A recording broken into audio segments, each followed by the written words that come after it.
प्रस्तुतकर्ता doctor ortho Ayurvedic oil and capsule, जोड़ों के दर्द की बेजोड़ दवा। प्रायोजक सर्दी खांसी के लिए वैद्य ऋषि कास्कल्प चटनी 90-138 90-138 और फूलों के पराग और प्रकृति के सैकड़ों पोषक तत्वों से भरपूर पतंजलि हनी। विधानसभा में पर्यटन व्यवसाय संशोधन विधेयक 2021 पारित। गोविंद सिंह डोटासरा ने कहा, लक्ष्यों पर लगेगा अंकुश, सजा का प्रावधान नहीं था, इसीलिए लाए बिल।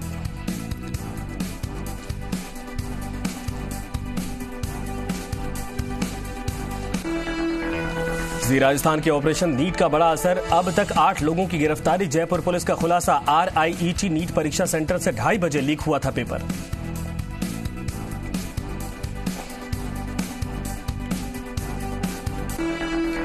जी मीडिया के ऑपरेशन नीट के आधार पर पुलिस को बड़ी सफलता। कोटा के कोचिंग सेंटर संचालक जयपुर से गिरफ्तार। 2010 में RPMG टॉपर रहा है संचालक डॉक्टर राजन राजगुरु। शहर शहर नकलचियों पर नकेल, SI भर्ती परीक्षा में पुलिस की अलग अलग जगहों पर बड़ी कार्रवाई। बीकानेर में 8 लोग गिरफ्तार, जयपुर में 7 को दबोचा गया तो उदयपुर में 1 की गिरफ्तारी। जयपुर में युवाओं का हल्ला बोल, जोधपुर यूनिवर्सिटी अध्यक्ष रविंद्र भाटी की अगुवाई में जुटे युवा। 7 दिनों में मांगे पूरी करने का दिया अल्टीमेटम, कहा मांगे करो पूरी नहीं तो होगा बड़ा आंदोलन। राजस्थान की 5 करोड़ से ज्यादा आबादी का हुआ वैक्सीनेशन, चिकित्सा मंत्री ने कर्मचारियों को दी बधाई, कहा संक्रमण हुआ खत्म लेकिन चला नहीं है खतरा। प्रस्तुतकर्ता हर जोड़ों के दर्द को करे नाकाम। डी-मार्क ortho balm, ortho oil and ortho tablet.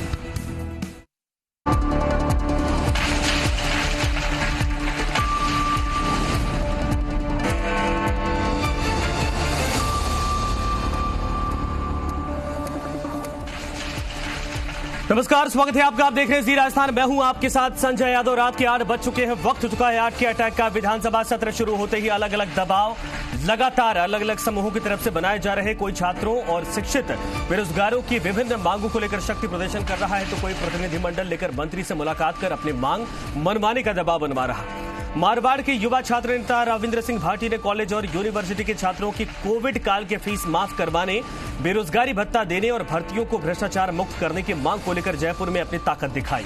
तो राजस्थान बेरोजगार एकीकृत महासंघ के प्रतिनिधिमंडल ने अपनी मांगों को लेकर शिक्षा मंत्री गोविंद सिंह डोटासरा से मुलाकात की और डोटासरा से मुलाकात के दौरान बेरोजगार महासंघ के प्रतिनिधिमंडल ने कंप्यूटर शिक्षक भर्ती की विज्ञप्ति जारी करवाने, अटकी हुई भर्तियों को जल्द पूरा करवाने और नई भर्तियों की विज्ञप्ति जल्द जारी करने की मांग रखी। लेकिन सवाल यह है कि सरकार बेरोजगारों से जुड़े मुद्दे पर वाकई में संजीदा नहीं है क्या? आखिर बार बार बेरोजगारों को क्यों सड़कों पर उतरना पड़ता है? धरने पर क्यों बैठना पड़ता है? क्यों उनकी मांगों को लेकर अब तक सुनवाई नहीं हो रही? क्यों राजस्थान की जनता, जयपुर की जनता जाम की वजह से हर बार परेशान हो जाती है जब ये धरने पर बैठते हैं? ये तमाम सवाल है जिनको लेकर आज हम पड़ताल करेंगे। एक रिपोर्ट देखिए, रिपोर्ट के बाद चलेंगे सीधे मेहमानों के पास।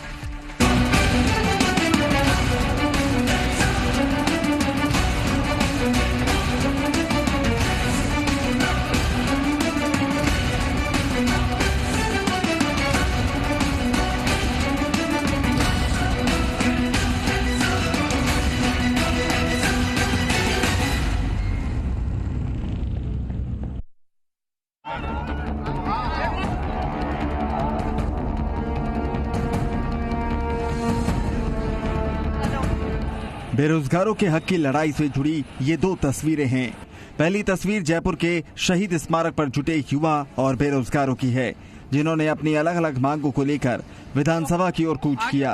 हालांकि 22 गोदाम सर्कल पर बैरिकेडिंग कर उन्हें रोकने की कोशिश की गई और युवा बेरोजगारों को वहीं धरने पर बैठना पड़ा। बाद में युवा और बेरोजगारों के प्रतिनिधिमंडल को वार्ता के लिए न्योता दिया गया।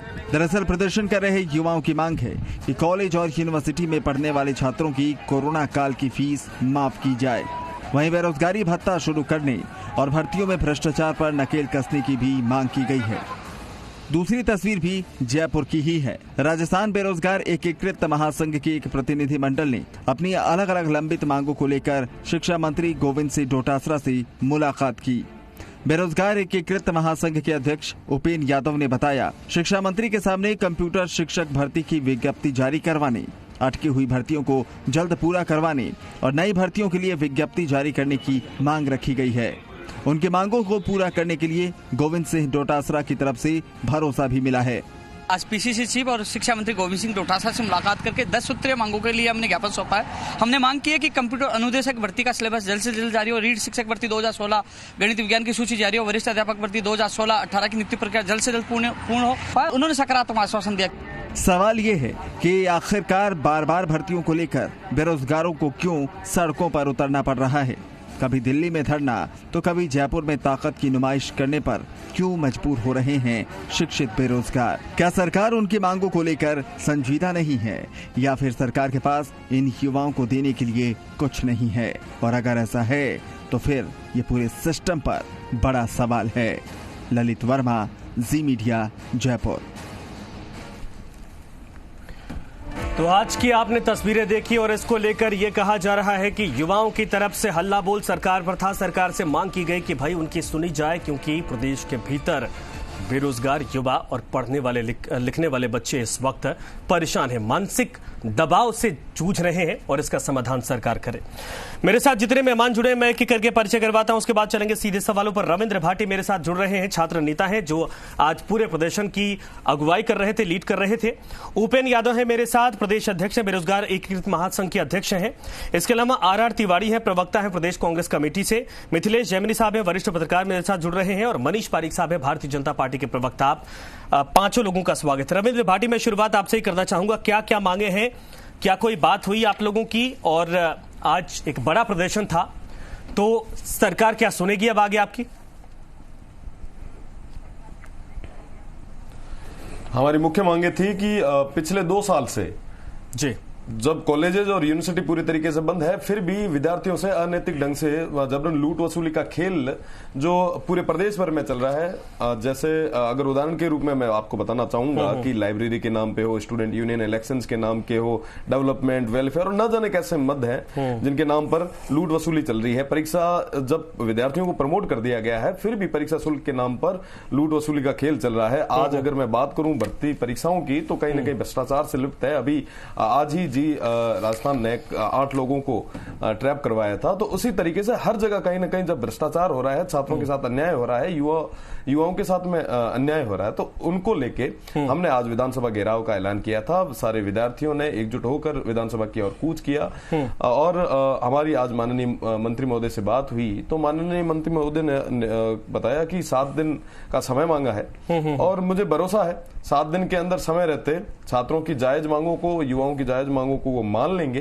पर अगर 7 दिन के अंदर अगर वो नहीं मानते हैं, तो मजबूरन छात्र शक्ति को एकजुट होकर। नहीं रविंद्र, आपसे मैं सवाल एक पूछूंगा और मैं चाहता हूं कि सरकार इसका जवाब दे। ये बताइए, प्रदेश के भीतर कितने अभी बेरोजगार हैं, इनकी संख्या कितनी, और किन किन भर्तियां, कौन कौन सी भर्तियां लंबित हैं, ताकि उनको पूरा करवाया जा सके? कई सारे, अगर मैं बात करूं पूरे देश के अंदर राजस्थान अब दूसरे नंबर पर है बेरोजगारी की दृष्टि से। और हर जगह हर कोई ना कोई भर्ती, कोई भी भर्ती ऐसी नहीं रहती जो समय रहते हो पाती, क्योंकि हमारा कोई ऐसा कैलेंडर भी अभी तक फिक्स नहीं है कि कब कौन सी परीक्षा की डेट कब रहेगी, क्या कैसे रहेगा। कई सारी परीक्षाएं होती है जो कहीं ना कहीं 6-6 महीने साल भर लेट होती जाती है, और कहीं ना कहीं समन्वय नहीं बैठा पा रही है, और प्रदेश की सरकार की ये नाकामी। सर, दर्जनों भर भर्तियों को लेकर तो हमारे पास मैसेज आते हैं कि इनको पूरा करवाया जाए, आप उनको बता दीजिए ताकि जो आपके साथ प्रदेश कांग्रेस के प्रवक्ता बैठे उनसे हम जवाब ले सकें। बिल्कुल, मैं साहब से पूछना चाहूंगा कि ये सब क्यों, युवाओं के साथ अत्याचार क्यों, युवाओं के साथ कहीं ना कहीं ये धोखा क्यों? जब सर मैंने भर्तियों को लेकर सवाल पूछा, ये सवाल मैं पूछ लूंगा उनसे। रविंद्र जी, मैं आता हूं दोबारा, मैंने भर्तियों को लेकर सवाल पूछा था। उपेन यादव, आता हूं सर, आता हूं। उपेन यादव, ये बताइए कौन कौन सी भर्तियां लंबित है, क्या क्या मांगे हैं आप लोगों की? आप भी आज गए थे गोविंद सिंह डोटासरा से मिलने, क्या जवाब मिला है? और कितनी बड़ी आबादी इस वक्त प्रदेश के भीतर बेरोजगारों की है जो सरकार से उम्मीद लगाए बैठी है? देखो, मैं तमाम भर्तियों का जिक्र तो करूंगा, उससे पहले मैं बीजेपी के नेता, कांग्रेस के नेता से कई सवाल पूछूंगा। जो सबसे बड़ा सवाल है बेरोजगारों का भविष्य को लेकर, क्योंकि फर्जीवाड़ा हो रहा है, डमी कैंडिडेट आ रहे, पेपर लीक हो रहा। आज भी नीट की परीक्षा में बेरोजगारों के भविष्य के साथ खिलवाड़ किया गया। क्या सख्त कानून के पक्ष में है? उनकी फांसी की सजा होनी चाहिए, उनकी उम्र कैद होनी चाहिए, क्या इसमें सहमत है? बार बार पेपर लीक होते हैं, चाहे भाजपा सरकार हो चाहे कांग्रेस सरकार हो, क्यों उनके खिलाफ सख्त कानून नहीं बनाया जा सकता? सख्त कानून बनाना चाहिए। इंटरव्यू तत्परता समाप्त होनी चाहिए। इंटरव्यू में भ्रष्टाचार के आरोप लगे, इंटरव्यू समाप्त होनी चाहिए। 12 राज्यों का कोटा समाप्त होना चाहिए। केरल, हरियाणा और झारखंड की तर्ज पर 75% प्राइवेट क्षेत्र में राजस्थान के बेरोजगारों को मौका देना चाहिए। लंबित भर्तियां पूरी हो, कैलेंडर जारी हो, नई भर्तियों की विज्ञप्तियां जारी की जाए। लेकिन सवाल यह है कि बेरोजगार इतना मायूस हो चुका है कि एग्जाम देने जाता है, वो कर्जा लेके पढ़ाई करता, लेकिन पेपर लीक हो जाता है। आज नीट का बड़ा उदाहरण है। आने वाले समय पटवारी भी है, रीट भी है और कई परीक्षाएं हैं। इन सारी राजनीतिक पार्टियों को इकट्ठा होना पड़ेगा और बेरोजगार को भविष्य बचाना पड़ेगा। केंद्र सरकार, राज्य सरकार को कानून बनाना पड़ेगा कि आज ये लोग खिलवाड़ करे, आज बेरोजगार अपने आप को ठगा सा महसूस कर रहा है। और नहीं, ठीक है, ये उपेंद्र यादव जी, ये तो सही है। ये मुझे संख्या बताइए ना सर, मैं जानना चाहता हूं कि आखिर प्रदेश में कितने बड़ी आबादी है बेरोजगारों की, ये बता दीजिए। कितनी भर्तियां फिलहाल लंबित हैं, ये बता दीजिए, ताकि मैं सरकार से एक एक करके मैं जवाब ले सकूं। लाख बेरोजगार है। मैं आपको बताना चाहूंगा 30 से 35 लाख शिक्षित बेरोजगार है, मांग कर रहे हैं नई भर्तियों की। ऊर्जा विभाग में टेक्निकल हेल्पर हो, कंप्यूटर अनुदेशक भर्ती हो, इसके अलावा फर्स्ट ग्रेड हो, सेकंड ग्रेड हो, जूनियर अकाउंटेंट, सूचना सहायक हो। और जो लंबित भर्तियां, हर आंकड़ी मुझे याद है क्योंकि धरातल पर संघर्ष करता हूं। हर पीड़ित बेरोजगार से मुलाकात होती है। अभी 10 सितंबर को महापड़ा उड़ाला, पीड़ित बेरोजगार आप पूछे और सरकार तक मांग पूछे। हमने आंदोलन स्थगित किया था, आंदोलन नहीं रोका क्योंकि युवाओं की भूमिका 2023 डोटासरा साहब ने क्या कहा आज? लड़ेंगे, लेकिन पीछे नहीं। जब आप मंत्री जी से मिलने गए थे, आज क्या जवाब मिला? और जो प्रयोगशाला सहायक भर्ती हो, चाहे नर्सिंग। उपेंद्र जी, आज क्या जवाब मिला आपको मंत्री जी से? लैब टेक्नीशियन हो, फार्मासिस्ट हो। मंत्री जी ने कहा कि कुछ भर्तियों की प्रक्रिया जैसे कैलेंडर जो सिलेबस इस वीक में जारी कर देंगे कंप्यूटर अनुदेशक भर्ती का, और 19,000 जो first grade second grade PTI का वर्गीकरण की घोषणा करना वो भी जल्द करेंगे। अच्छा, यानी आश्वासन मिला, कुल मिलाकर आश्वासन मिला। ठीक है, आऊंगा सर, आऊंगा। आर तिवारी साहब जवाब दीजिए। आर तिवारी साहब जवाब दीजिए। दोनों लोग सरकार पर दबाव बना रहे हैं भर्तियों को पूरा करने को लेकर, युवाओं के साथ न्याय करने को लेकर। जवाब दीजिए। 35 लाख के आसपास की आबादी जो बेरोजगार इस वक्त सड़कों पर घूम रही। क्या इन कानून के पक्ष में हो? क्या आऊंगा तिवारी साहब, बताइए आप लोग। संजय, हम ये कहना चाहते हैं सबसे पहले तो राजस्थान की सरकार बनी 2018 के दिसंबर में। हमने भारतीय जनता पार्टी के देश के प्रधानमंत्री, हमारे प्रधानमंत्री नरेंद्र मोदी जी की जैसे जुमला नहीं उछाला था कि हम जीत जाएंगे तो हर साल 2 करोड़ नौकरियां देंगे। भारतीय जनता पार्टी की वसुंधरा जी के शासनकाल में किसी बेरोजगार को रोजगार नहीं मिला, किसी को नौकरी नहीं मिली।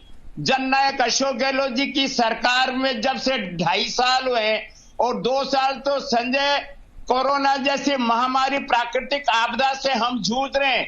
ये उपेंद्र यादव बैठे हैं, ये भाटी जी बैठे हैं। मैं उपेंद्र यादव से कहना चाहता हूं, भाटी तो बेरोजगारों के नेता है ही नहीं। ये तो जोधपुर एबीवीपी के वहां छात्र संघ के नेता हैं। राष्ट्रीय मंत्री सर, ये बताइए जिस मुद्दे पर चर्चा हो रही है वो बताइए, कौन क्या है कौन नहीं क्या है ये बाद में चर्चा करेंगे, लेकिन ये तो बताइए कि जो बच्चे इस वक्त सड़कों पर आ रहे हैं, क्या वो उनके पास इतना समय है कि बिना वजह का वो आके यहाँ पर आपके सामने बैठे? उनकी मजबूरी है, इसलिए वो सड़कों पर आ रहे हैं।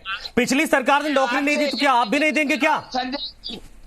राजस्थान में केवल अशोक गहलोत की सरकार ने देश में सबसे ज्यादा बेरोजगारों को, हमने लगभग 85,000 से 1 लाख लोगों को हमने विभिन्न विभागों में सरकारी नौकरियां दी हैं। देश के किसी राज्य में इन 2-2.5 साल में, जिसमें 2 साल तो कोरोना की महामारी से लड़ते हुए हो गया, किसी राज्य सरकार ने इतने सरकारी रोजगार हमने तो ये बच्चे सड़क पर क्यों है, इसका जवाब दीजिए। फिर ये बच्चे सड़क पर क्यों है सर? अगर नौकरी नहीं दे सकते तो मना करिए इनको कहिए अपने हिसाब से ये अपनी व्यवस्था करे। ये रोज आकर आश्वासन लेकर जाते हैं। आज ही उपेंद्र यादव पहुंचे तो बिना आश्वासन। सरकार ने जो हमने वैकेंसियां निकाली हैं उसमें हमने तो अशोक गहलोत जी की सरकार ने इन लोगों को आने जाने के लिए फ्री ट्रांसपोर्टेशन दिया, तो उससे नौकरी मिल जाएगी। कोरोना काल में उससे नौकरी मिल जाएगी। आऊंगा सर, दोबारा आता हूं, एक राउंड और करूंगा। मैं चाहूंगा आप लोग कट टू कट जवाब दीजिए, समय कम है, मेहमान ज्यादा है, इसीलिए कट टू कट जवाब दीजिए। जो सवाल पूछा जाए सीधे आइए उस पर। मनीष पारिक साहब, पिछली सरकार पर आरोप है कि एक भी भर्तियां नहीं निकाली गई, इसकी वजह से इस बार सरकार पर दबाव ज्यादा है, और ये बच्चे आपसे भी सवाल पूछ रहे हैं क्योंकि आप भी मुख्य विपक्ष हैं। 83,000 नियुक्तियां पिछली सरकार में हुई थी, ये जानते हैं। दोनों बातें हैं, ये सरकार झूठ के पुलंदे पर बैठी हुई है। इन्होंने कहा जो बेरोजगार होंगे उनको 3,500 रुपए भत्ता देंगे, नहीं दिया। 1,25,000 नियुक्तियां ऐसी है जो कोर्ट में लंबित है, उनकी हर्डल दूर करेंगे, नहीं करी। उल्टी 37,000 नौकरी समाप्त कर दिए, ये जरूर किया है इन्होंने। तीनों बातें मैंने आपको तफसील से बताई है। चौथी बात यह है कि संविदा कर्मियों का डिसीजन होना था, वो नहीं हुआ। पंचायती राज में कंप्यूटर ऑपरेटर्स की नियुक्ति होनी चाहिए थी, वो नहीं हुई। आज भी उसका काली टी शर्ट पहन के ज्ञापन ले लिया मंत्री जी ने। जो एक तरफ तो ये मार है कि जिनको नियुक्तियां मिलनी चाहिए उनको नहीं मिल रही है। मैं आपको बताना चाहता हूं संजय जी कि बीजेपी की सरकार तो 1.25 लाख शिक्षकों की ऐतिहासिक जंबो भर्ती करने वाली सरकार रही है। हिंदुस्तान में किसी ने इतनी बड़ी नियुक्तियां नहीं दी थी। और अभी भी जिस तत्परता के साथ, जिस ईमानदारी के साथ हमने विषय उठाया है, हमारे सतीश पूनिया जी ने इस विषय को उठाया, राजेंद्र राठौड़ साहब ने विधानसभा में इस विषय को उठाया, बेरोजगारों के सदा साथ खड़े रहे। और उसी का नतीजा है कि ये जो आंदोलन है वो छात्रों को इसलिए करना पड़ रहा है क्योंकि कांग्रेस की सरकार निर्लिप्त है। छात्र ही तो लड़ रहे हैं सर सड़कों पर, आप लोग तो दिखाई नहीं दे रहे। जिनको छात्र ही तो लड़ रहे हैं सड़कों पर, आप लोग तो दिखाई नहीं दे रहे। कोई नेता पहुंचा बीजेपी का इनकी पीड़ा पूछने के लिए? नहीं पहुंचा, नहीं पहुंचा। इसी कमरे से कहा किसी को फुर्सत मिलने वाली, वरना बरसात में गीले हो जाएंगे आप लोग, गल जाएंगे। कोई पहुंचने वाला है नहीं। जो आदमी आरएस बना रहा है, मैं तो बोल रहा हूँ सड़कों पर उतरिए ना, बरसात की वजह से गलने वाले नहीं है आप लोग। उनके पास कोई पहुंचा उनका आंसू, उनके आंसू पूछने के लिए? नहीं पहुंचा, नहीं पहुंचा, नहीं पहुंचा सर, नहीं पहुंचा। आपके पास मेहमान ज्यादा है, ठीक है मिथिलेश, आऊंगा मिथिलेश जैमिनी साहब, मिथिलेश जैमिनी साहब, आऊंगा सर, आऊंगा। समय होता तो मैं बिल्कुल एक एक करके बताता, नाम भी बताता। बोलते हैं मिथिलेश जैमिनी साहब, मिथिलेश जैमिनी साहब, आता हूँ। मनीष जी आता हूँ, सेकंड टर्म में सर समय दूंगा। तो संजय मिथिलेश जी, मनीष जी सुनिए, नहीं मेरे ऊपर आरोप मत लगाइए। मैं पहले इसीलिए बोल दिया था कि टाइम बाउंडेड है, टाइम बाउंडेड है सर, टाइम बाउंडेड है, टाइम बाउंडेड है। उस समय आप दूसरी बात कर रहे हैं, टाइम बाउंडेड है। मैंने आपकी बात समझ ली जितना आपने बोल दिया। मिथिलेश जी आपकी बारी, मिथिलेश जी आपकी बारी, मिथिलेश जी आपकी बारी। भर्तियां दीजिए, मेरे ऊपर मत चढ़िए। बच्चों को रोजगार दीजिए, मेरे ऊपर मत चढ़िए। मिथिलेश जी ऐसे भ्रष्टाचारियों को खिलाफ लगातार आंदोलन कर रहे हैं। मिथिलेश जी जवाब दीजिए, ये क्या वाकई में पीड़ा देखी जाती है? ये बच्चे सड़कों पर आकर ठिठुरते हैं, ठंड में, बरसात में, बारिश से भीगते हैं और गर्मी में आकर पसीने से तरबतर होते हैं, लेकिन मिलता कुछ नहीं इनको। देखिए संजय जी, आज जो आंदोलन हुआ उसमें किरोड़ीलाल मीणा जी कभी भाटी जी के साथ थे, लेकिन ऐन वक्त पर दूर हो गए। तो ये नेताओं का जो चरित्र है दिखाता है कि ये किसी भी युवा का भला नहीं करना चाहते। और बेरोजगारी की जो समस्या बहुत तफसील से अभी जैसे मनीष जी कह रहे थे, बहुत बड़ी समस्या है। और आने वाले टाइम में हिंदुस्तान में जिस तेजी से आबादी बढ़ रही है, रोजगार के संसाधन घट रहे हैं, ऐसे बड़े बड़े आंदोलन आपको देखने को मिलेंगे। और 2023 जो ही आएगी, जो ही सियासत गरमाएगी, ये युवा शक्ति को दोनों पार्टियां कैश करने के लिए ऐसे पॉलिटिकल ड्रामा क्रिएट करेंगे। लेकिन क्या यूथ को बेनिफिट होगा? क्या भर्तियों में जो कानून की जरूरत है कि बाहरी राज्यों के लोगों को नहीं लाए, वो बनेगा? नहीं बनेगा। क्योंकि इस प्रदेश का दुर्भाग्य है कि यहां एजुकेशन सिस्टम बहुत पुअर है। अगर हम आंकड़े देखें तो कोई भी राजस्थान का एक भी शिक्षा संस्थान वर्ल्ड की रैंकिंग में नहीं आया। राजस्थान का एक भी शिक्षा संस्थान NIRF की लिस्ट में नहीं है। नेक एक्रीडेशन में बहुत लो ग्रेड है। तो हमारा जो हायर एजुकेशन का सिस्टम है, चाहे पिछले जमाने में बीजेपी की सरकार रही हो, चाहे वर्तमान कांग्रेस सरकार रही हो, हायर एजुकेशन हमेशा आईसीयू में रहा है। इस यूथ को पॉलिटिकल लीडर बनाने में तैयार किया है। सर इंफ्रास्ट्रक्चर जब इतना मजबूत नहीं हमारा, तो अगर बच्चे हायर एजुकेशन ले लेंगे तभी तो सड़कों पर भटके न। सर मैं आता हूं दोबारा आपके पास, मैंने पहले कहा था थोड़ा सा, तभी तो ये हालात है। आऊंगा सर। मिथिलेश जी, एग्रीकल्चर को बढ़ा नहीं रहे। मिथिलेश जी आता हूं। सही बोल रहे हैं, आपके इंफ्रास्ट्रक्चर को बढ़ाइए, ये जरूरत है इस देश की और राज्य की। रविंद्र भाटी, आपने कहा कि सरकार से आश्वासन मिला, उम्मीद है कि हफ्ते भर का अल्टीमेटम दिया, उसके बीच में जो है कि सरकार मानेगी। लेकिन कांग्रेस तो डिनाई कर रही कि आप तो बेरोजगारों के नेता ही नहीं है, आप तो सिर्फ अपनी राजनीतिक रोटी सेकने पहुंच गए। जिसमें बीतियों तो गड्ढा लेकर पढ़ाई करता है, वो एग्जाम देने जाता है। उपेन एक सेकंड, उपेन यादव जी एक सेकंड, रविंद्र भाटी का नंबर है सर, रविंद्र भाटी का नंबर है, आप लोग अपनी बारी में बात करिए। वो सुधार होनी चाहिए, लेकिन दोनों राजनीतिक दल इन रविंद्र भाटी करते हैं। ये उपेन रविंद्र भाटी जी आपकी बारी। नेता उपेंद्र यादव जी ने अभी इतने कभी आंदोलन नहीं किया, केवल बयानबाजी और ज्ञापन दिए। एक सेकेंड उपेंद्र यादव जी, एक सेकेंड मिथिलेश जैनी साहब, मनीष पारिक साहब को मैंने कम समय दिया इसलिए ताकि सबको मैनेज कर पाऊं। सर आप लोग इस बात को समझिए, सबको इस बात को समझिए। सब जानते हैं। रविंद्र भाटी अपनी बारी, मैं सबकी आवाज कर रहा हूं। रविंद्र भाटी आपकी बारी। आपने विधानसभा का कांग्रेस डिनाई कर रही है आपके पूरे आंदोलन को। लोग युवा ताकत का ऐसा 2023 में करवाएंगे और आप लोग जिस प्रकार पॉलिटिकल ड्रामा कह रहे हो ना, हिम्मत तो उतर के दिखाए।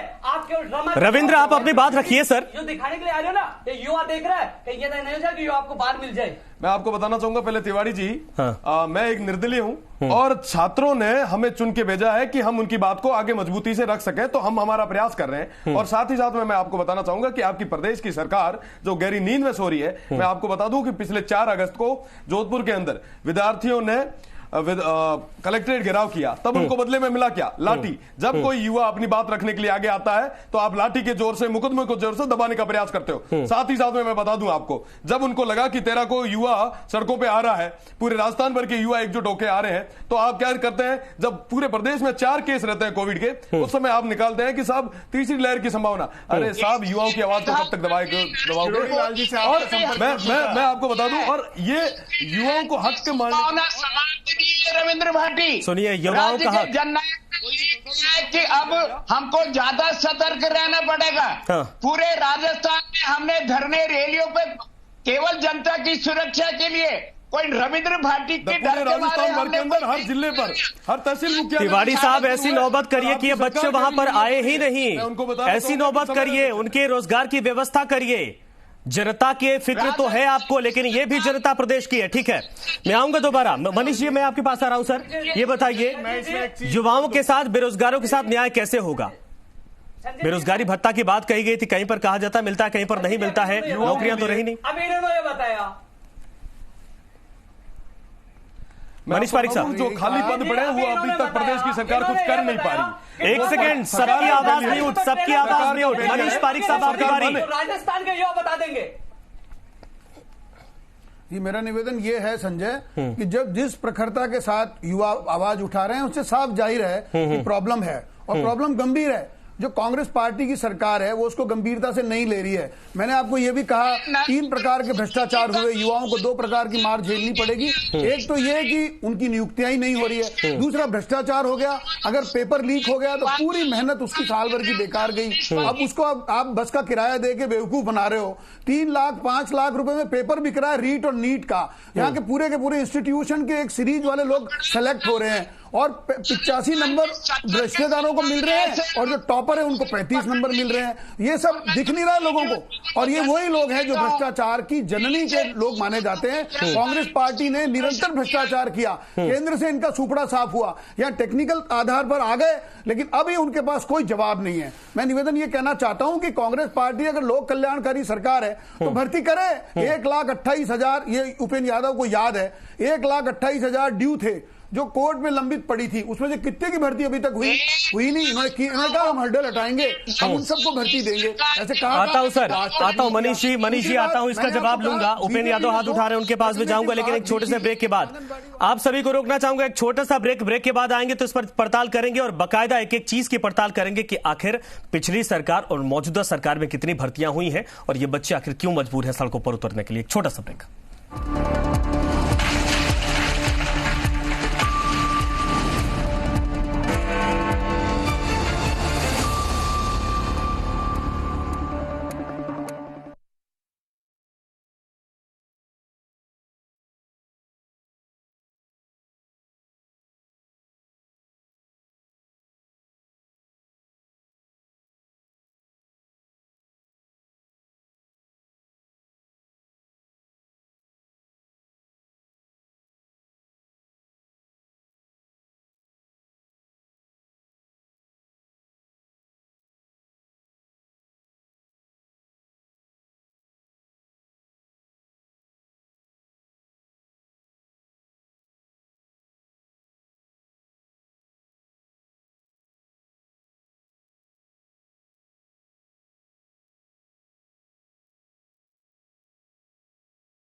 प्रस्तुतकर्ता आपके पीसी में कौन रहता है, वायरस या क्विक हील। प्रायोजक हर हिंदुस्तानी की शान ARB बेयरिंग्स, जोड़े सारा हिंदुस्तान और आयुर्वेदिक मुल्तानी पचमीना सिरप, पचमीना पाचन एक्सपर्ट।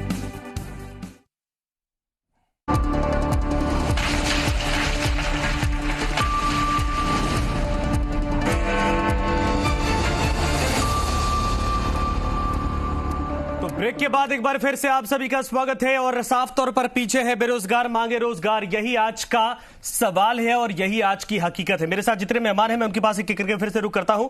उपेन, आप कुछ कहना चाह रहे थे, आप उठा रहे थे, अपनी बात पूरी करिए। देखो, उन्होंने बताया कि परिवहन विभाग की बसें फ्री की है। हालात यह है कि 7.5 लाख से ज्यादा SI भर्ती की एग्जाम दे रहे हैं, लेकिन अभी बसों में जगह नहीं मिल रही। तो इसलिए जो 26 लाख लोगों की एग्जाम होगी 26 सितंबर को, तो उनकी व्यवस्था कैसे हो पाएगी? तो परिवहन में अतिरिक्त बसें लगाई जाए, इसकी व्यवस्था करवाई जाए। इसके अलावा जो SI में भर्ती हो, जो महिलाओं का सेंटर 500 किलोमीटर दूर दिया गया और एग्जाम 3 दिन तक करवा रहे हैं SI की, तो एक दिन में एग्जाम करवाना चाहिए। क्या जब राज्य सरकार 26 लाख लोगों को एक दिन में सरकार एग्जाम करवा सकती है, तो क्या SI की 7.5 लाख से ज्यादा अभ्यर्थियों क्यों नहीं करवा सकती? इसके अलावा जो मैंने अभी बताया थोड़ी देर पहले भी, केरल, हरियाणा, झारखंड, यहां स्थानीय बेरोजगार को प्राइवेट क्षेत्र में भी 75% आरक्षण है। राजस्थान में भी लागू होना चाहिए। कांग्रेस के बीजेपी के नेताओं से मैंने पहले सवाल पूछा, दोबारा रिपीट कर रहा हूं, कानून बनाना चाहिए कि नहीं बनाना चाहिए फर्जीवाड़े के खिलाफ? पेपर लेने वाला, देने वाला, नकल करने वाला, कराने वाला, फर्जी डिग्री लाने वाला और देने वाला, इसके अलावा डम्मी कैंडिडेट बैठने वाला और बिठाने वाला, इनके खिलाफ कानून उम्र कैद या 10 साल की सजा का प्रावधान होना चाहिए कि नहीं होना चाहिए? 12 राज्य का कोटा कम होना चाहिए कि नहीं होना चाहिए? इसके अलावा जो हरियाणा वाला जो मैं बता रहा हूं वो, और इसके अलावा भर्ती परीक्षा कैलेंडर आप बताइए, क्योंकि हमें राजनीति से परे हटना, बीजेपी कांग्रेस छोड़कर यह सोचना चाहिए आज बेरोजगार अवसाद में जा रहा है। आज अयोग्य अभ्यर्थी नौकरी लगा है, योग्य अभ्यर्थी अवसाद में जा रहा था उनको, क्योंकि आज नीट का पेपर आउट हुआ। मैंने ऐसे लोगों को देखा जो कर्जा लेकर, गहने गिरवी रखकर, जमीन गिरवी रखकर पढ़ाई करते हैं, जब उनको पता चला कि पेपर लीक हो गया तो वो अवसाद में चला जाता है। इसलिए राजनीति न करके सबको बीजेपी कांग्रेस सबको एक दिलाना चाहिए कि इसमें, क्योंकि बीजेपी सरकार ने पेपर आउट हुए, अभी सरकार में भी हो रहे हैं, तो उनको मिलकर इसका रास्ता निकालना चाहिए। बहुत बड़ा स्टिंग ऑपरेशन किया था हमने और 3 दिन से लगातार हम उसको चला रहे हैं। बहुत बहुत धन्यवाद। लेकिन मैं दावे के साथ कह रहा हूँ, कांग्रेस के नेता भी सुन लेंगे। तिवारी साहब जवाब। संजय जी, मैं इसमें एक दावे के साथ कह रहा हूं, मुझे फांसी पे लटका दीजिए, मैं बताऊंगा फर्जीवाड़ा हो रहा है, कई लोग कर्मचारी भी लग चुके हैं, आप उनके खिलाफ कार्रवाई करिए, आप करिए स्टिंग। और भी बताइए, आप बताइए, तिवारी साहब जवाब दीजिए इसका। कानून जब तक नहीं बनेगा अपराधियों में डर नहीं होगा। अपराधियों सबसे पहले तो जी वालों को धन्यवाद देना चाहता हूं कि देश के सबसे बड़े जी नेटवर्क ने इसमें फर्जीवाड़े को इन्होंने स्टिंग ऑपरेशन किया। और फिर मैं धन्यवाद देना चाहता हूं राजस्थान के जननायक अशोक गहलोत की SOG को, कि राजस्थान के विभिन्न शहरों से रात और दिन 24 घंटे हमारे SOG ने ऐसे फर्जी लोगों को पकड़ा। लेकिन मैं फिर कहना चाहता हूं, पैसा लेना और पैसा देना दोनों अपराध है, रिश्वत देना भी अपराध है, रिश्वत लेना भी अपराध है। मैं नौजवानों से कहना चाहता हूं, नौजवानों, बेरोजगारी के आड़ में अपने पापा मम्मी की गाड़ी कमाई को रिश्वत में देना बंद करो। अरे माँ बाप आपके लिए सारी तैयारियां करते हैं, जमीन जायदाद बेच करके लाखों रुपए आप रिश्वत में उनको दिलाना चाहते हो। तिवारी साहब, अगर मैं कहूंगा तो आपको बुरा लगेगा, ज्ञान की बातें सबको पता होती है सर। एक सेकंड रुकिए ना उपेन यादव, एक सेकंड रुकिए, उपेन यादव एक सेकंड रुकिए, उपेन यादव, RR तिवारी साहब, ये बातें सबको पता है जो आप बोल रहे हैं। उपेन यादव सवाल उठा रहे हैं कि क्या आप लोग कानून बनाएंगे कि जो लोग ऐसे कृत्य में पकड़े जाएंगे उनको 10 साल की कठोर कारावास की सजा हो? सरकार तय करे, सुनिश्चित करे। हम विश्वास दिला रहे हैं संजय, संगठन की तरफ से हम सरकार तक निवेदन पहुंचाएंगे कि ऐसे फर्जी लोगों के खिलाफ में सख्त कानून होना चाहिए। जो ऐसे फर्जी लोग पकड़े जाएं, इनको कड़ी से कड़ी सजा मिले, इनको आइंदा से एग्जाम में बैठने से सारी जिंदगी बैन लगाया जाए। हम सरकार से निवेदन करेंगे संगठन की तरफ से।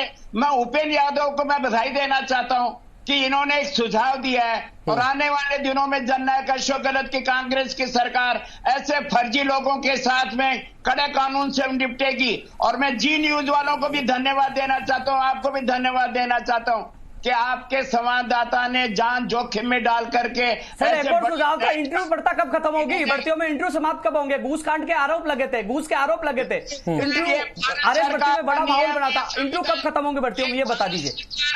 ये भारत सरकार का निर्णय है कि इंटरव्यू होने ही चाहिए। केंद्र की ये मनीष पारिक जी जवाब दें कि भारत सरकार ऐसे राज्यों का अधिकार दे दे तो अरे जवाब तो दे दे, लेकिन उनको 85 नंबर देने के लिए थोड़ी कहा था बेटे बहुओं को। केंद्र सरकार ने कहा था कि 85 नंबर दो बेटे बहुओं को। सासू जी का ट्रांसफर कर रहे हैं बिना नियम के, और ससुर जी का जो है वो प्रमोशन हो रहा है बिना नियम के। ये जो अलाई कारखाना नाथी का बाड़ा बना रखा है, ये सरकार है कि नाथी का बाड़ा है? इन बेरोजगारों को बेवकूफ बना रहे हो आप लोग, झूठी बातें कह रहे हो। सारे भ्रष्टाचारी लोग इस पूरी सरकार में बैठे हैं। 12 मंत्री सीरियस गंभीर आरोपों के घेरे में है। आप 35,000 का ऑक्सीजन कंसंट्रेटर 1 लाख में खरीदते हो। अच्छा सुनिए, इंटरव्यू वाले मसले पर तो बहुत बड़ी चर्चा की बात हो जाएगी, और ये बहुत बड़ा मसला। उपेंद्र, आपने बहुत सही सुझाव दिया, इस पर चर्चा करेंगे। क्या वाकई में भर्तियों में इंटरव्यू को खत्म कर देना चाहिए कि नहीं? लेकिन आज का सवाल यह है कि जो लंबित भर्तियां उनको पूरी कब की जाएंगी? ये बच्चे सड़कों पर इसी तरीके से भटकते रहेंगे क्या? नीट वाले तो अभी डरे ये इस बात को लेकर कि कहीं ये कोर्ट में ना चला जाए। जब आपकी सरकार बनी थी 1,28,000 नौकरियां। तिवारी साहब जवाब इसका ठीक है, आऊंगा मैं। मिथिलेश इसका जवाब दीजिए। ये जवाब देना चाहिए कांग्रेस पार्टी को। मिथिलेश इसका जवाब दीजिए। लंबित भर्तियां कब पूरी होंगी? क्या सरकार से आपको उम्मीद लगती है कि सरकार पूरी कर देगी? जितनी जननायक निधि, देखिए जो सरकार ने अभी जो रीट का एग्जाम कर रही है उससे लग रहा है कि इनकी मंशा तो है, लेकिन जो प्रदेश के आर्थिक हालात तो बहुत नाजुक दौर में है। इस बात को हम कतई आज भूल नहीं सकते कि जो स्टेट की इकोनॉमिक कंडीशन है, फाइनेंशियल कंडीशन है, बहुत नाजुक है। पिछले दिनों 7,500 सीएचओ की भर्ती की। उन सीएचओ को, नर्सिंग को 8,000 रुपए महीना दे रही है सरकार। अच्छा। तो आप नौकरी तो दे देंगे, लेकिन उनको तनख्वाह देने का बहुत बड़ा संकट है। ये कोई सरकार माने ना माने, जो आर्थिक स्थिति है, जो राजस्थान का बजट है, वो ओवर बजट हो चुका है। इसलिए भर्तियां तो करना चाहते हैं, लेकिन तेजी से नहीं हो पा रही। एक दूसरा सबसे इंपॉर्टेंट रीजन है कि आज तक कोई एग्जाम का स्ट्रक्चर नहीं बना। जैसे अन्य स्टेट्स में हायर एजुकेशन काउंसिल है, राजस्थान में कोई हायर एजुकेशन काउंसिल नहीं है, और जो इनको कंट्रोल करे, जो रिटायर्ड प्रोफेसर वगैरह, नैक जैसी कोई संस्था नहीं है जो इन्हें वाच करे, चाहे आरपीएससी हो, चाहे राजस्थान माध्यमिक शिक्षा बोर्ड हो, जो भी नोडल एजेंसी बनती है, जो एग्जाम क्रिएट करती है, जो कॉम्पिटिटिव एग्जाम लेती है, चाहे प्राइवेट यूनिवर्सिटी है, प्राइवेट यूनिवर्सिटियों की भी आए दिन शिकायत हो रही है। राजस्थान की एक माधव यूनिवर्सिटी की शिकायत आपने पढ़ी होगी, गिरफ्तार हुए, सिंघानिया के हुए। तो इन पर भी कंट्रोल करने के लिए कानून नहीं बना रही। अभी तिवारी साहब कह रहे थे हम संगठन के थ्रू हम सरकार से अपील करेंगे, लेकिन सरकार तो दोनों सरकारें चलेगी। पिछली बीजेपी सरकार ने भी वादा किया था चुनावी घोषणा पत्र में कि हम नियामक आयोग बनाएंगे, उच्च शिक्षा नियामक आयोग। बन गया क्या? राजस्थान सरकार ने भी अपने जन घोषणा पत्र में कांग्रेस ने लिख रखा है हम नियामक आयोग बनाएंगे। बन गया क्या? नहीं बना। तो ये बेरोजगार हैं, इन्हें सपने बेचे जाएंगे। पिछली सरकार ने तो 15 लाख भर्तियों का भी वादा किया था, कहां पूरा हुआ? आऊंगा सर, आऊंगा मिथिलेश जी, आऊंगा थोड़ा समय सबको देता हूं। नहीं हो रहा ना भर्ती का। रविंद्र, मैं आपके पास आ रहा हूं। ये बताइए, एक हफ्ते का अल्टीमेटम आप लोगों ने दिया है। 2 मांगे आपकी प्रमुख हैं। एक तो बेरोजगारों को लेकर नौकरियां पूरी की जाए, भर्तियां पूरी की जाए। दूसरा फीस माफी को लेकर सरकार, अब तो आपके सामने भी सच्चाई है कि पैसा उनके पास इतना है नहीं कि वाकई में इन चीजों को इतनी जल्दी पूरा कर लिया जाए। 1 सप्ताह में बात मानी नहीं जाती तो क्या करेंगे आप लोग? जी, मैं आपको बता दूं कि ये जो पैसा है जो विद्यार्थियों से लिया गया है, हम कोई नया पैसा नहीं मांग रहे हैं। जो विद्यार्थियों ने डिपॉजिट करवाया था फीस के नाम पर, जो उनके मद के अंदर पड़ा है, जो जिन संसाधनों का उपयोग उन्होंने नहीं किया, उसके नाम के ही तो पैसे मांग रहे हैं। जब इन्होंने परीक्षाएं नहीं करवाई तो उनकी कॉपी के नाम की और सेंटर के नाम के और भी कई सारे जो मद होते हैं, उनके नाम का कहीं भी पैसा उपयोग में नहीं लिया गया। तो वो अभी तक यथावत है, और वही तो वापस छात्रों को देने की बात कर रहे हैं। वो रिफंड या रीएडजस्ट की बात कर रहे हैं। साथ ही साथ में मैं आपको बताना चाहूंगा कि बेरोजगारों की हालत आपसे भी आपके आगे है कि पूरे प्रदेश के अंदर बेरोजगार आज के समय में सड़कों पे दर दर भटकने के लिए मजबूर हो रहे हैं। क्यों? क्योंकि ये प्रदेश की सरकार कहीं ना कहीं गहरी नींद में सो रही है। और आगे आने वाले 7 दिन के अंदर समय रहते अगर छात्र हित में, युवाओं के हित में अगर फैसला नहीं लिया जाता है तो पूरे प्रदेश भर में उग्र आंदोलन होंगे, और जिसकी जिम्मेदारी प्रदेश की सरकार की और प्रशासन की रहेगी। अच्छा उपेंद्र, आप दिल्ली भी बैठे थे, आप लखनऊ भी गए, वहां पर भी मारपीट की गई थी आप लोगों के साथ। उसके बावजूद वो भर्ती अभी पाइपलाइन में है, एक एक कदम स्टेप चलती हुई दिखाई दे रही है, और न जाने कब तक पूरी होगी। तो आज जो आश्वासन मिला, लगता है कि वाकई में पूरा हो जाएगा? देखो, सबसे जो हमने संघर्ष किया था उसका परिणाम ये मिला था कि संविदा से हटाकर उसको नियमित भर्ती की घोषणा की गई है, लेकिन उसकी विज्ञप्ति इसी वीक में जारी करने का आश्वासन दिया। और हमने संघर्ष मैदान नहीं छोड़ा, हम लड़ेंगे, लड़ना जानते हैं, चाहे पिछली सरकार हो चाहे वर्तमान सरकार हो, हम लड़ते हैं। पहली सरकार में जो पेपर लीक प्रकरण, इसी सरकार में और उसके खिलाफ हम जो पहला संगठन है पेपर लीक को लेकर, फर्जीवाड़ों को लेकर कानून की मांग करे। बाहर राज्य का कोटा समाप्त तो पिछले 3 साल से लड़ रहा है। हरियाणा और कर्नाटक के जो तर्ज पे हम 75% की मांग हम लगातार कर रहे हैं। भर्ती परीक्षाओं का कैलेंडर जारी हो, हम मांग करें, लंबित भर्तियों के लिए लगातार हम संघर्ष करें। जो पिछली बार फरवरी में हमने महापड़ाव डाला था, उसके कई परिणाम निकले, कई भर्ती प्रक्रिया शुरू है और कई की जोनिंग हो, चाहे रेडियोग्राफर इलेक्ट्रीशियन जोनिंग हुई हो, नई भर्तियों की भी आने की कगार पर है। लेकिन एक चीज मैं कहना चाहूंगा कि अन्य राज्यों की तुलना में जो हमने संघर्ष किया, जो हालात हमने देखे, माननीय मुख्यमंत्री जी ने कोरोना काल में, चाहे वो एलडीसी भर्ती 12,000 हो, सेकंड ग्रेड 9,000 हो, फर्स्ट ग्रेड 5,000 हो, चाहे पशुधन सहायक हो, चाहे इसके अलावा पीटीआई भर्ती हो, 4400 पदों पर कई भर्तियों को ज्वाइनिंग दी है। इसके लिए हमने आभार भी जताया। ऐसा नहीं है कि हम विरोध करते रहे, अच्छा काम माननीय मुख्यमंत्री जी ने किया था। लेकिन जिस प्रकार मंत्री अधिकारी जो लापरवाही करे, सुन नहीं रहे, उसके खिलाफ हमने आगाज किया। 10 तारीख को ट्रेलर था। यदि मंत्री अधिकारी नहीं सुनते तो पिक्चर रिलीज हम करेंगे। हम पीछे हटने वाले नहीं है पूरे प्रदेश में, क्योंकि हमने कभी भी हार नहीं मानी है। चाहे उत्तर प्रदेश से जाकर हमने जीत नहीं सर, ये कब तक चलता रहेगा? कब तक सड़कों पर आप भटकते रहेंगे? कब तक मंत्री जी ज्ञापन लेकर उसके बाद फिर मामला पाइपलाइन में चला जाएगा? कब तक चलता रहेगा? ये बच्चे, इनकी उम्र भी एक्सपायर हो जाएगी। जो बच्चे अब उस दहलीज पर पहुंच गए हैं, क्या ये कितना इंतजार करेंगे? संजय जी, अशोक गहलोत जी ने उम्र बहुत बढ़ा दी है, नौकरी की चिंता मत करिए। संजय जी कई परिस्थितियां होती है, क्योंकि हमें यह भी देखना चाहिए कि किसी बेरोजगार की मुकदमा दर्ज नहीं हो जानी चाहिए। पिछली सरकार में जो मुकदमे लगे थे, इस सरकार में वापस हुए। मेरे अभी 5 जुलाई को मुकदमा दर्ज कर दिया गया। मेरे मुकदमे में खाने के लिए तैयार हूं, लाठी खानी, गोली खाने के लिए तैयार हूं, लेकिन किसी गरीब बेरोजगार की मुकदमा दर्ज नहीं होना चाहिए। हमें पता है कि कैसे भर्ती प्रक्रिया निकलवानी है। जिनकी भर्ती परीक्षा 2 लाख जो बेरोजगारों को नौकरियां मिली, आज नौकरियां कर रहे हैं, वो संघर्ष के बदौलत हमने दिलाई है। हम कभी कोई भी पार्टी, किसी राजनीति विचारधारा से नहीं जुड़े, किसी नेता के पीछे नहीं भगे। हमने जो भी कोई भी पार्टी हो, जब हम बीजेपी के खिलाफ आंदोलन कर रहे थे, कांग्रेस वालों को हम बुला नहीं रहे थे। जब हम कांग्रेस के खिलाफ करें, बीजेपी वालों को नहीं, ये बहुत जरूरी है, होना भी चाहिए। पक्षपात अगर हो जाएंगे तो फिर ये चर्चा भी नहीं हो पाएगी ना सर, फिर तो पार्टीवार का टैग लग जाएगा। इसीलिए निष्पक्ष होकर आप लोग आवाज उठाइए, ये बेरोजगारों की आवाज है। मैं आता हूं पेन आपके पास दोबारा। मनीष पारिक साहब, मैं आपके पास आ रहा हूं। ये बताइए, विपक्ष जब बाहर बैठकर देख रहा है कि ऐसा ऐसा है, सरकार ये नहीं कर पा रही, तो आपके यहां तो बहुत सारे सीनियर मंत्री हैं, अच्छे पदों को होल्ड करके वो आए हैं, अनुभव है। आप लोग सरकार को क्यों नहीं कोई राय मशवरा देते कि भाई ऐसे ऐसे करिए, बच्चों की पीड़ा है, इसको खत्म करिए, इसका हरण करिए?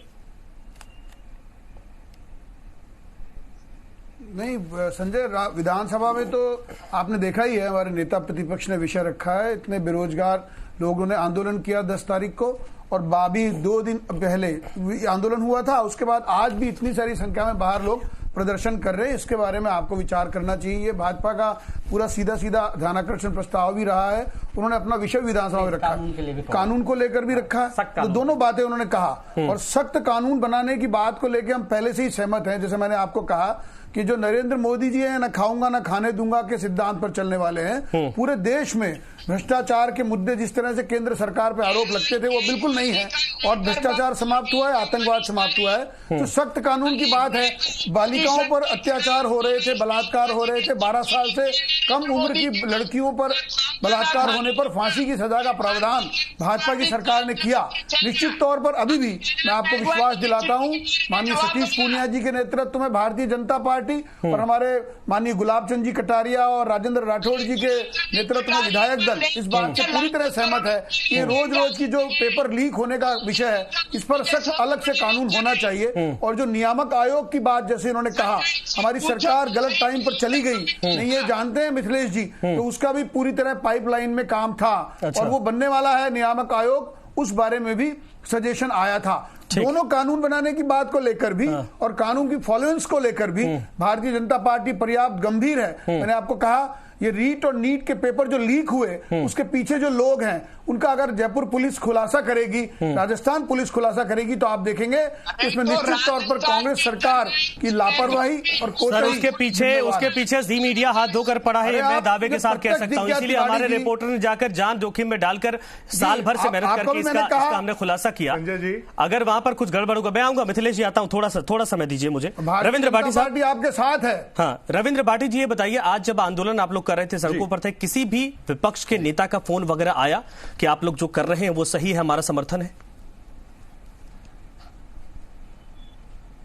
मैं आपको बताना चाहूंगा कि पक्ष हो या विपक्ष हो, जब युवाओं की बात आती है तो सब कहीं ना कहीं चुप होकर बैठ जाते हैं। मैंने विपक्ष से भी कहा और पक्ष में बैठे हुए लोगों को भी कहा कि आप युवाओं के लिए, छात्रों के लिए आप बात को अंदर रखिए। साथ ही साथ में विधानसभा के अंदर बैठे हुए 200 सदस्यों से भी हमने मेल करके निवेदन किया था कि ये छात्रों की जायज मांगे हैं, इनको आप सदन में उठाइए। ये छात्री है जो आपके चुनाव के समय में रात दिन मेहनत करते हैं और आपके लिए भगते हैं, तो इनकी बात को सदन तक पहुंचाना आपकी जिम्मेदारी है। पर मुझे दुर्भाग्य के साथ कहना पड़ रहा है कि कहीं ना कहीं पक्ष और विपक्ष के लोग युवाओं की आवाज को दबाने का प्रयास कर रहे हैं, पर युवा दबेंगे नहीं। ठप्पा नहीं लगना चाहिए। मैंने आपको निवेदन किया, मैं भी बताना चाहता हूं संजय कि अगर इसमें भारतीय जनता पार्टी के नेता कोई इस आंदोलन में आगे खड़े होते हैं तो निश्चित तौर पर अच्छी बात नहीं है। इनको लगेगा ये राजनीतिकरण हो गया, इनको लगेगा हमारे परिणाम पर प्रभाव पड़ गया। सड़कों पर जब जयपुर की सड़कों पर रविंद्र भाटी के नेतृत्व में युवा लड़ रहे थे तो एक भावी एसआई बनने का सपना देखने वाला चोमू में एक सड़क हादसे में मारा गया। बिल्कुल सही। तो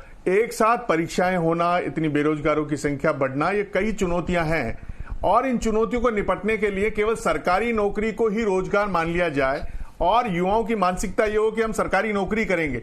जॉब प्रोवाइडर की जब तक थिंकिंग नहीं आएगी, आप केवल जॉब रिसर्चर ही बने रहेंगे कि हमें नौकरियां ढूंढनी है, एम्प्लॉयमेंट न्यूज़पेपर ही क्रिएट करना है। ये यूएसए में एक रिसर्च हुआ है, उसमें यह है कि एशियन कंट्री का जो यूथ है उसमें एक ये साइकोलॉजिकल वीकनेस डाल दी गई है कि सरकार की नौकरी का मतलब जीवन भर की लाठी है और वो इसी की सोच के चलते चलते वो अपना जॉब क्रिएटर नहीं बन रहा, जॉब प्रोवाइडर नहीं बन रहा। तो कहीं ना कहीं हमारा जो पूरा एजुकेशन सिस्टम है, इस एजुकेशन सिस्टम को रिवाइव करने की तैयारी है। जो एनईपी नई मोदी सरकार एक एजुकेशन पॉलिसी ला रही है, उस पॉलिसी में कुछ सुधार किए हैं जो अमेरिकन को और यूएसए को फॉरवर्ड किया गया है। उसमें एक अच्छी सुधार है कि बच्चा एक साथ अपनी डिग्री कोर्स के साथ प्रोफेशनल कोर्स भी कर सकेगा। तो लगभग 70 साल तक से हम जो लॉर्ड मैकाले की शिक्षा पद्धति थी उसमें हम बाबू पढ़ाते हैं और 3 घंटे के पेपर में उसका पूरा टैलेंट देख लेते हैं। इस पूरे सिस्टम को चेक करने की जरूरत है। आंदोलन होना सर, राज्य सरकार केंद्र सरकार दोनों तो इसके डेवलपमेंट पर काम तो कर रही है, लेकिन फिर भी तो यही हालात है दोनों को पैसा उनको चाहिए